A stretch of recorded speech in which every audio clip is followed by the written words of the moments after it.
Assalamualaikum warahmatullahi wabarakatuh. Anda rindu mendengarkan kajian-kajian dari ustadz-ustadz kita dari Aceh? Kunjungi channel YouTube Maulizul Akbar NAD.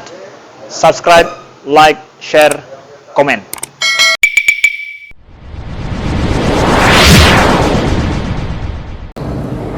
Assalamualaikum warahmatullahi wabarakatuh.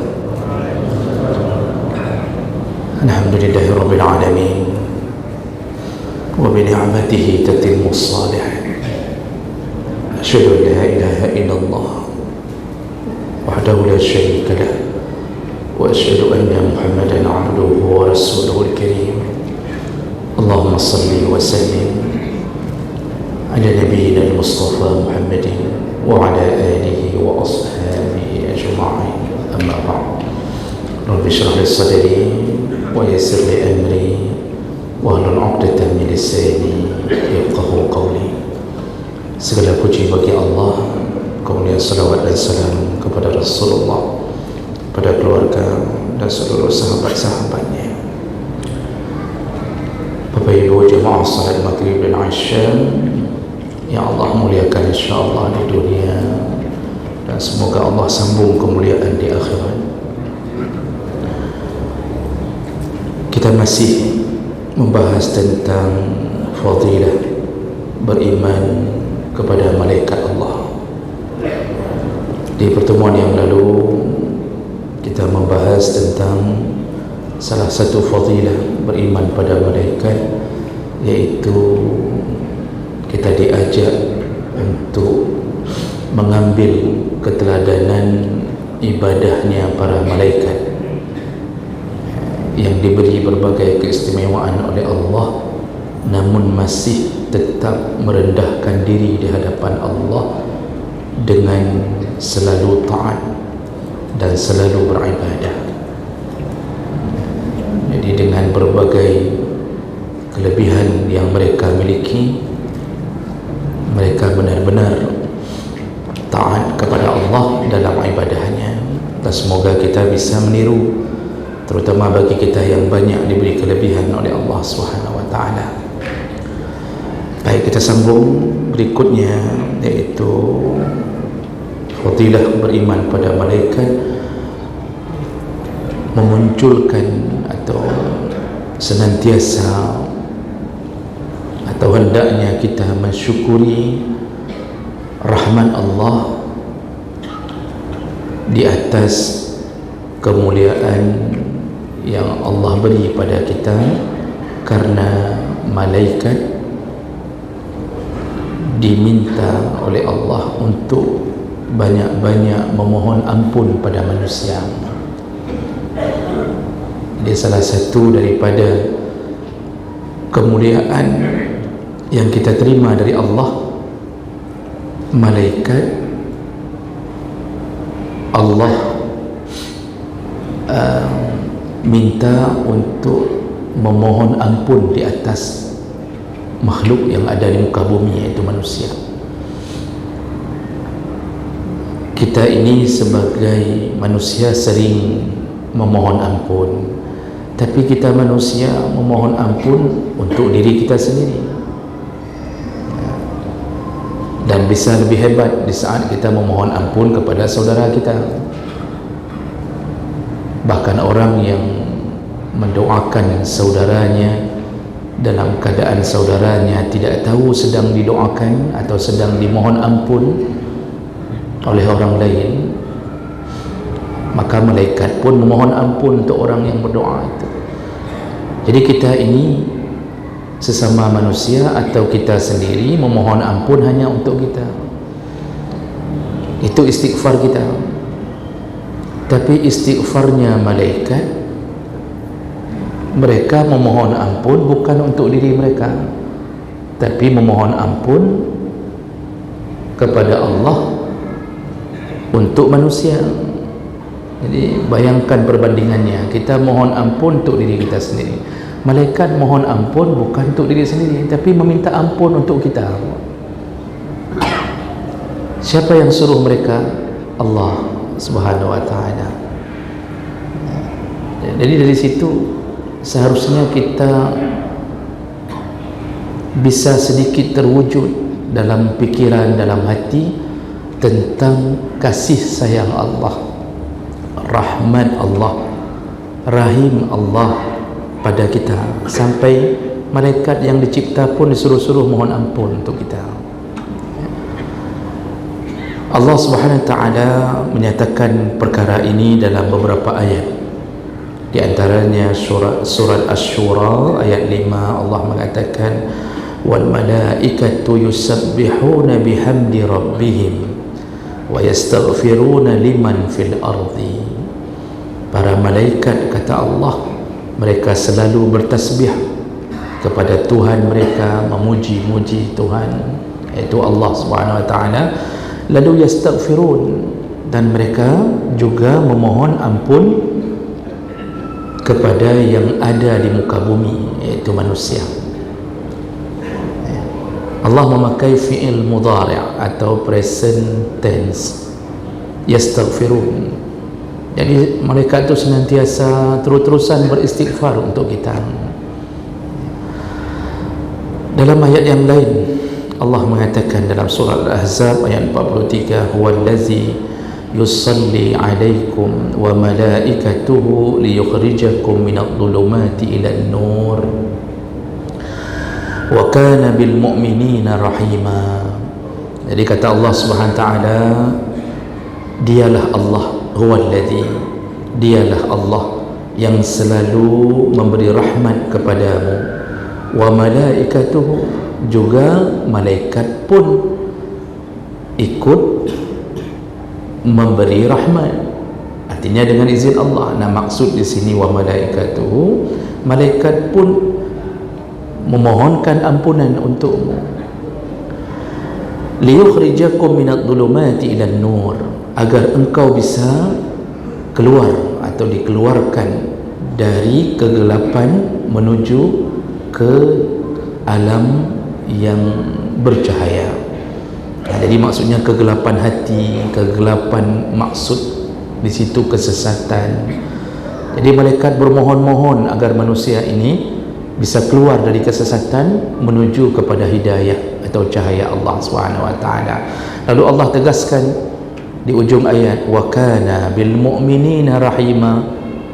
Itu semua terjadi karena Allah sangat sayang pada orang mukmin. Allah sayang sekali kepada mukmin sampai makhluk yang lain disuruh mohon-mohon ampun. Ini kira-kira kiasannya Bapak Ibu. Kita meminta anak kita yang pertama, si abang, bang, banyak-banyak mohon ampun untuk si adik ya. Padahal si adik pun orang yang baik, tapi kita meminta agar anak pertama untuk bermohon-mohon kepada kita atau kepada Allah agar memohon ampun untuk si adik. Ini kalau terjadi, tapi kan jarang sekali terjadi begini ya, kan jarang sekali terjadi begini. Tapi Masya Allah, malaikat ditugaskan Allah, perbanyaklah mohon ampun untuk hambaku yang bernama manusia. Kemudian Allah Subhanahu wa ta'ala juga menyebutkan sampai dahsyatnya permohonan malaikat untuk ampunan pada kita. Malaikat makhluk yang paling gembira ketika kita masuk surga. Makanya Allah sebutkan dalam surat An-Nahl ayat 32, allazina tatawaffahumul malaikah tayyibin yaquluna salamun alaikum udkhulul jannata bima kuntum ta'malun. Kata Allah, orang-orang yang telah diwafatkan di dalam keadaan yang baik oleh para malaikat. Jadi maksudnya diwafatkan oleh Allah melalui perantara malaikat. Lalu kemudian malaikat itu yaqulun, jadi kita yang meninggal dalam keadaan mukmin, kelelahan di dunia dalam ibadah, kita sami'na wa ata'na, tidak ada maksiat kecuali tergelincir, tidak sengaja yang kita lakukan, kita taat. Ketika meninggal dalam keadaan yang baik, apa yang terjadi? Allah sudah kasih tahu, Allah bongkar sebuah rahasia. Malaikat yang mencabut nyawa pun beserta rombongannya ketika mencabut nyawa seorang mukmin, lalu mereka berkata, yaqulun salamun alaikum, keselamatanlah untuk kalian. Jadi kita disambut oleh malaikat setelah kematian dengan bahasa salam alaikum, keselamatanlah untuk kalian. Udkhulul jannah bima kuntum ta'malun, masuklah surga dengan apa yang telah engkau kerjakan ketika hidupmu. Ini ahlan wa sahlannya malaikat ketika meninggal. Kapan kita dengarkan itu? Nanti ketika meninggal. Mau dengarkan itu? Meninggal dulu. Dan ini Masya Allah penyambutan dari para malaikat Allah.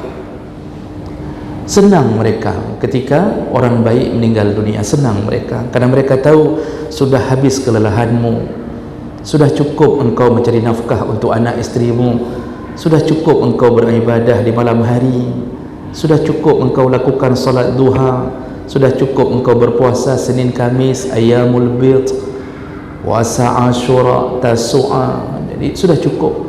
Selamat datang kata malaikat, masuklah surga dengan apa yang telah engkau kerjakan. Itu kan kalimat terindah yang kita dengarkan di telinga kita ketika dicabutnya nyawa kita. Makanya orang mukmin meninggal tu sakit tetap sakit, tetapi kabar gembira membuat sakit itu terasa ringan. Sakit tetap sakit, tapi begitu dikabarkan malaikat, bahkan ada hadis yang menyebutkan kita ini dinampakkan tempat kita ketika sakaratul maut. Sama dengan orang mau dicabut gigi. Kalau anak-anak dicabut gigi itu kan dokter kadang-kadang bermain-main dengannya, lalu nampakkan mainan-mainan, gambar-gambar, tidak sengaja tiba-tiba sudah dicabut. Sakit tetap sakit. Begitulah ibaratnya. Maka manusia, makhluk yang paling senang terhadap kebaikan manusia adalah malaikat, bahkan lebih senang daripada senangnya sesama manusia. Kita ini kadang-kadang dengan sesama kita pun kita doakan keburukan, dengan sesama kita pun kita doakan keburukan, hanya gara-gara berbeda pemahaman. Sering kita juga menyakiti orang lain dengan lidah kita kadang-kadang, atau kadang-kadang kita mendoakan laknat kepada orang, apalagi berbeda partai kan, itu kan sering kita berselisih paham. Sesama manusia sering mendoakan keburukan, tapi malaikat senantiasa mendoakan kebaikan. Maka mana lebih baik doa malaikat daripada doa kita?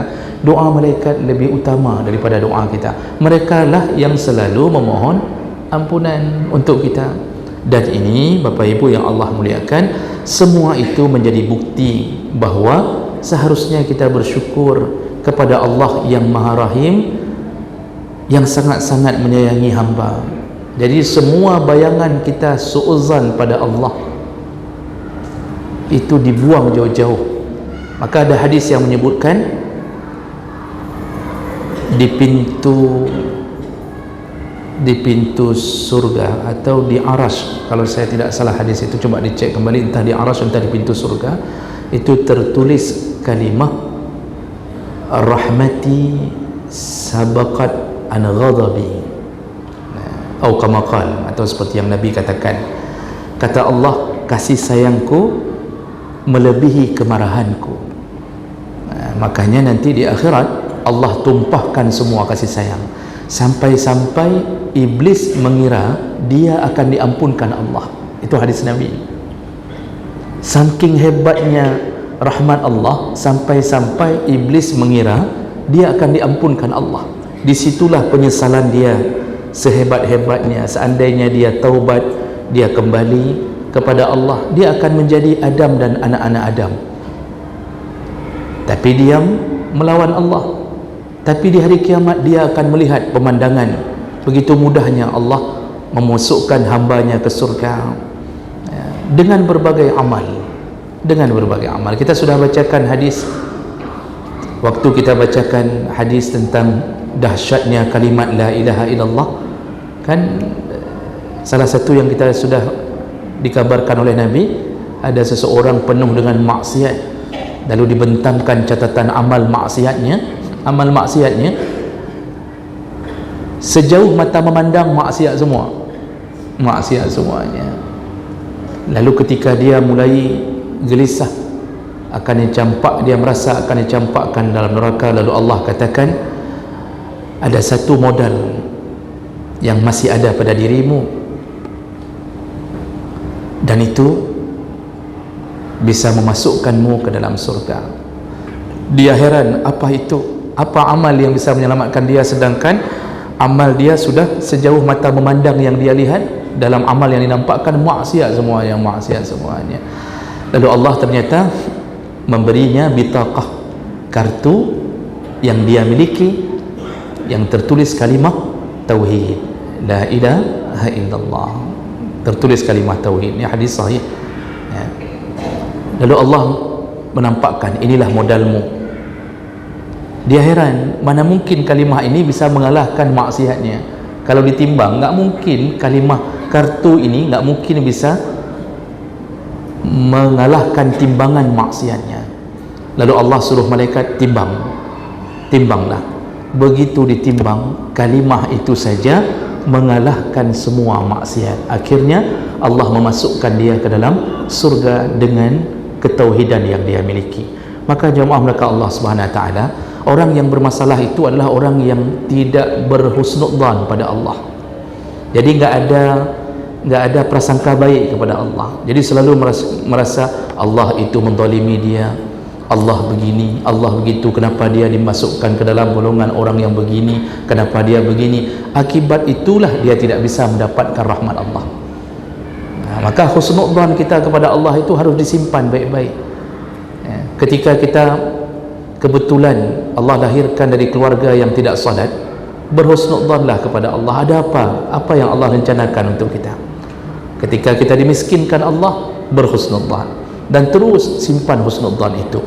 Nah, malaikat adalah orang-orang yang paling banyak memohon kepada Allah agar kita diampunkan. Nah, kemudian sebagai bukti bahwa malaikat terus-terusan berdoa memohon ampun, ada beberapa amal yang menjadi bukti yang disebutkan oleh Nabi yang tidak mungkin berbohong, yaitu tentang doa-doa dan ampunan-ampunan dari malaikat untuk kita. Yang pertama yaitu malaikat senantiasa meminta ampun untuk orang-orang yang beriman, bertaubat dan istiqamah dalam taubatnya. Dan ini bisa kita lihat di dalam ayat Allah Subhanahu wa taala, yaitu surat Al-Ghafir ayat 7. Allah Subhanahu wa taala menceritakan tentang keadaan malaikatnya yang menyibukkan diri memohon ampun untuk kita, yaitu orang-orang yang beriman, bertaubat dan istiqamah dalam taubatnya. Allah mengatakan allazina yahmiluna al-arsya, yaitu malaikat-malaikat yang memikul arasy, wa man hawlahu yusabbihuna bihamdi rabbihim, dan orang-orang yang berada malaikat-malaikat yang berada di sekeliling arasy, mereka terus bertasbih kepada Allah Subhanahu wa taala. Wa yu'minuna bihi wa yastaghfiruna lilladzina amanu, jadi mereka itu beriman kepada Allah, juga mereka senantiasa memohon ampun kepada orang-orang yang beriman. Mereka beriman, mereka pun memohon ampun kepada orang-orang yang beriman. Apa kata mereka?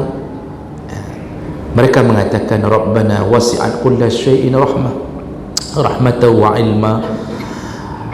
Ya Allah, ya Tuhan kami, dengan rahmat dan ilmu yang ada pada dirimu ya Allah, yang meliputi segala sesuatu. Faghfir lilladzina tabu wattaba'u sabilaka wa qihim azabal jahim. Malaikat berdoa, ya Allah, dengan segala kekuasaanmu, dengan segala ilmumu, maka mohon ampunlah, kami mohon ampun, atau ampunkanlah, berilah ampunan kepada siapa? Lillazina tabu, kepada orang-orang yang bertaubat, wattaba'u sabilaka, dan selalu mengikuti agamamu, jalan-jalan dalam agamamu, waqihim azabal jahim, jagalah mereka dari azab neraka jahim. Itu doa malaikat untuk kita. Makanya orang-orang yang bertaubat itu di dalam doa malaikat, tapi dengan syarat dia mendapatkan syarat-syarat taubat. Kita ingin menegaskan baru disebut taubat ketika terpenuhi syarat-syarat taubat. Syarat taubat itu diantaranya adalah ikhlas, lakukan ikhlas karena Allah. Jadi bukan karena ingin dipilih kembali, jadi ikhlas karena Allah. Kemudian lakukan al-azam, niat yang kuat untuk bertaubat sampai seumur hidup. Lalu kemudian an-nadam, merasa menyesal di atas semua perbuatan masa lalu. Jadi penyesalan yang sangat kuat. Asal dibicarakan maksiat itu mengalir air matanya, seperti Umar bin Khattab mengalir air matanya di saat mengingat kebodohannya di masa jahiliyah, keburukannya di masa jahiliyah. Kemudian al-iqla', lepaskan dosa, jangan buat lagi dosa itu, sekalipun jangan buat lagi dosa itu. Dan kemudian yang terakhir, lakukan segera sebelum matahari terbit dari sebelah barat dan nyawa kita berada di tenggorokan. 5 syarat itu dapat, maka kita mati dalam keadaan taubat. Di dalam proses taubat itu kita diminta ampun oleh malaikat. Malaikat yang minta ampun. Kan tidak mungkin Allah tidak terima dari makhluk yang terbaik yang pernah Dia cipta melalui ketaatan. Makhluk yang paling taat. Manusia baik, tapi manusia ada yang taat, ada yang tidak. Mereka yang meminta ampun. Dan yang lebih dahsyat lagi, ketika Allah sambung ayat ini, ternyata mereka tidak hanya meminta ampun untuk orang yang taubat itu, mereka meneruskan doa mereka untuk keluarga orang-orang yang saleh dan taubat itu. Lalu mereka berkata dalam surah Ghafir ayat 8, mereka mengatakan, Rabbana wa adkhilhum jannati adan allati wa'adtahum wa man salaha min abaihim wa azwajihim wa zurriyatihim innaka antal azizul hakim. Malaikat menyambung doanya untuk kita. Kata malaikat, ya Allah, masukkanlah mereka ke dalam surga Aden, surga Aden yang engkau telah menjanjikan untuk mereka, dan orang-orang yang saleh dari bapa-bapa mereka, min abaihim, dari bapa-bapa mereka, wa azwajihim, dan pasangan-pasangan hidup mereka, wa zurriyatihim, dan turunan-turunan mereka. Jadi malaikat minta doa level atas, bapa-bapaknya masukkan semua ya Allah ke dalam surga Aden, dari orang-orang yang saleh. Lalu isteri-isteri mereka, untuk para isteri malaikat minta suami mereka, wa zurriyatihim, anak-anak mereka masukkan ya Allah ke dalam surga. Itu doa malaikat yang kita sendiri enggak pernah doa untuk isteri, Pak. Pernah kita doa untuk isteri, ya Allah masukkanlah istriku ke dalam surga? Ada, Pak. Jarang, kadang-kadang sekali-sekali waktu 1 Muharram, sekali-sekali 3 go. Tapi yang meminta langsung kadang-kadang jarang, kecuali orang-orang yang sudah terbiasa memohon ampun untuk keluarganya. Ini di mulut malaikat tidak pernah alpa. Kalau untuk orang tua kita sering, untuk istri ada, tapi mungkin jarang. Untuk anak-anak ini perlu dibiasakan. Nabi Ibrahim berdoa, Rabbi habli minas salihin, meminta turunan saleh. Masya Allah, dari turunan Ibrahim semua saleh dengan doa itu. Kita ini lupa minta itu sama Allah. Kita minta anak, tidak meminta yang saleh, maka diberi anak yang menjadi penyakit bagi kita, yang mempermalukan kita. Kita minta anak, alhamdulillah diberi anak. Cuma lupa kita sematkan kalimat menyonejuk, ya Allah nejuk yang saleh. Jangan kasih yang membuat kami malu, membuat kami sakit kepala. Kita enggak minta itu, makanya Allah kabulkan, diberi anak. Ujung-ujungnya kita menderita gara-gara dia. Dan ini perlu menjadi sebuah peringatan bagi kita bahawa doa itu lebih dahsyat kekuatannya daripada usaha. Itu lebih dahsyat kekuatan doa. Dari ayat ini, kita ini akan berkumpul dengan keluarga besar kita kembali di surga kalau kita menjaga kesalehan itu. Makanya nasab saleh itu perlu dijaga. Nasab orang saleh perlu dijaga. Maka kenapa orang-orang yang memulai perbuatan maksiat dengan zina, lalu kemudian istrinya, anaknya meneruskan mengulang kembali perbuatan itu, terus mengalir keburukan, ini berefek jauh. Tapi orang-orang yang saleh itu meneruskan keturunan yang saleh, itu keluarga besar satu dikumpulkan oleh Allah dalam surga. Begitu bahagianya ketika kita kembali bersama keluarga kita. Wa yanqalibu ila ahlihi masrura. Bisa bayangkan kegembiraan di saat Allah menyatukan kita kembali dalam surga, disatukan kembali dengan istri, dengan anak. Kan itu harapan kita. Maka disuruh ku anfusakum wa ahlikum nar, jagalah dirimu sekaligus keluargamu dari api neraka. Jadi jangan biarkan anak bermaksiat, karena dia yang menyeret kita ke neraka. Kalau anak bermaksiat, kita tahu diri seharusnya bahwa ada apa sehingga Allah membuat keadaan kita begini.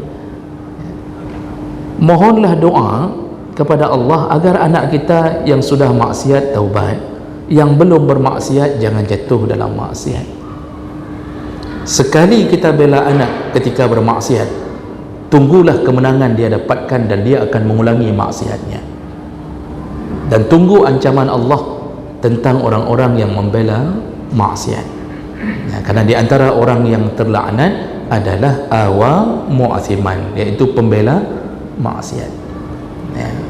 Jadi kita karena supaya nama kita tidak hancur, kita membela, oh enggak mungkin anak saya begitu, enggak mungkin istri saya begitu, kami orang baik-baik, padahal anak sudah jelas-jelas anak bermaksiat, kita masih terus berusaha membela. Anak kita mungkin menang dibela oleh ayahnya dan ibunya, tapi ingat, anak kita akan kembali melakukan maksiat dengan kemenangan yang dia terima. Dan laknatlah atas kita pembela-pembela maksiat ini. Maka Bapak Ibu yang Allah muliakan, malaikat ternyata mendoakan orang-orang beriman, lalu orang-orang yang taubat dan istiqamah dalam taubatnya. Sedangkan kita saja kadang-kadang enggak kita doakan anak kita yang sudah taubat agar tetap dalam jalur taubat, enggak kita doakan.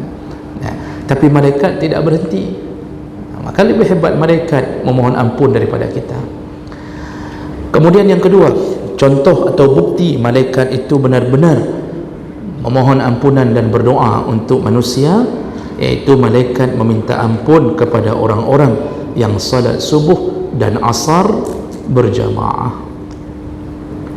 Ini berdasarkan hadis Nabi sallallahu alaihi wasallam dari Abu Hurairah radhiyallahu anhu, an Nabi sallallahu alaihi wasallam, Rasulullah mengatakan, yata'aqabuna fikum malaikatan bil-laili wa malaikatan bin-nahar wa yajtami'una fi salatil fajri wa salatil asr.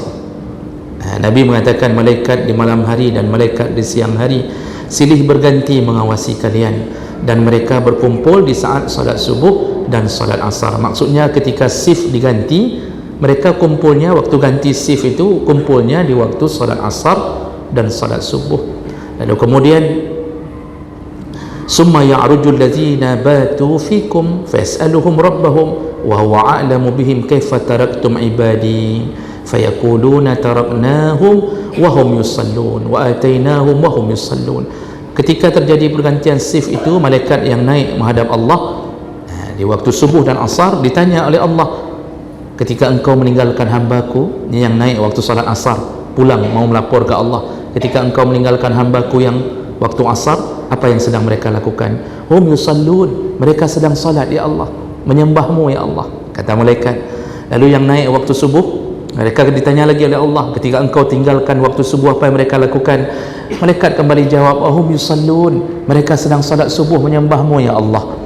Lalu apa yang mereka minta kepada Allah? Mereka bukan hanya memberi laporan. Di ujung hadis diriwayatkan dalam hadis riwayat Ahmad, Bukhari, Muslim dengan derajat yang sahih, mereka menyambung fayaqulun, lalu mereka berkata ya, faghfir lahum yaumaddin, ya Allah, orang-orang yang salat asar, yang salat subuh yang kami tinggalkan tadi ya Allah sedang berjamaah menghadap-Mu, maka ampunkanlah dosa mereka sampai hari kiamat. Itu permohonan malaikat. Nah, kita kalau jadi security waktu shift, ada kalimat dari security waktu lapor sama komandan itu yang sudah ganti waktu subuh, yang urung-urung tengah pergi begadang. Kata komandan security itu, kamu tinggalkan waktu shift tadi, orang-orang di masjid sedang ngapain? Sedang solat.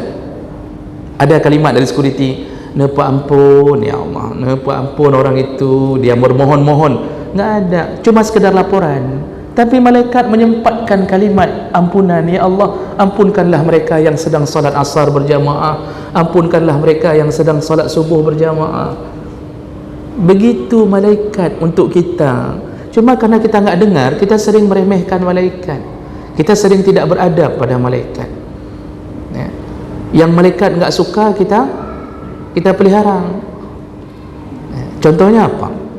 Disebutkan dalam hadis, malaikat itu paling tidak suka dengan orang yang bau mulutnya dengan bau-bauan dari bawang merah, bawang putih ya. Kalau dalam hadis sebutkan bahawa kalau seseorang memakan al-basal was-sum ya, wal-quras ya, itu menyakiti orang di sampingnya, sekaligus ya ta'azza bihil malaikah, malaikat pun tersakiti dengan bau mulutnya orang-orang yang datang ke tempat salat dalam keadaan mulutnya berbau.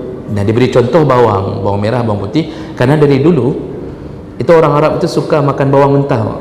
Tapi sekarang ini kalau mereka makan ayam panggang, itu di sampingnya temannya itu tomat, bawang mentah, daun bawang, itu di samping ayam itu sampai sekarang gaya makan begitu. Dari dulu begitu, roti mentah-mentah begitu. Nah, setelah itu kadang-kadang ada yang tidak sikat gigi menuju ke tempat salat, padahal makanan terakhirnya bawang. Ketika masuk ke masjid, malaikat tidak mau dekat dengannya. Kenapa? Ketika dia ucapkan apapun dari mulutnya, tercium aroma bawang. Yang di samping mau pindah, takut nggak dapat jamaah, padahal cukup sakit hati kan. Sekali dia ucap Al-Fatihah, kita harus diam dulu Al-Fatihah kita. Bau sekali mulutnya. Malaikat pun tersakiti. Tapi itu pula yang kita lakukan. Hari ini mungkin orang jarang makan bawang, karena gaya hidup kita bukan dengan bawang. Orang-orang kita kan nggak sering begitu. Paling kita acar pada mie, itu paling kita sering. Tapi yang mentah-mentah kan jarang kita, bukan seperti orang Arab. Tapi kita ganti dengan apa? Dengan rokok. Hana ada baju bawang katanya, Hana ada baju bawang putih, dah gantung rokok. Jadi setelah azan duduk di teras merokok, tarik hambur hinan, duk masak asap. Begitu qamat, baru rokoknya diputih-putih di lantai. Saking tidak mulianya rokok dengan kakinya, padahal tadi beli dia tu dengan kakinya, dengan di bawah sepatunya dia putih-putih. Apa pasal syahnya putih-putih? Saya serius ni, nggak tahu ni, diinjak-injak pokoknya itulah kan. Masya Allah, mulut berbau masuk ke dalam. Orang samping nggak sanggup tahan, menyesal berdiri di sampingnya. Malaikat tidak mau mendekat. Tapi itu pula yang kita kerjakan, bangga lagi, seakan-akan merasa jantan. Jadi kalau gaya sudah rokok di mulut satu ya, kemudian bawa motor, ini rokok ni nggak lepas ni sampai di atas motor pun merasa jantan, merasa hebat. Ini pekerjaan kita. Jadi jemaah belakang Allah Subhanahu wa taala, jangan sakiti malaikat, kerana malaikat paling sayang kepada kita.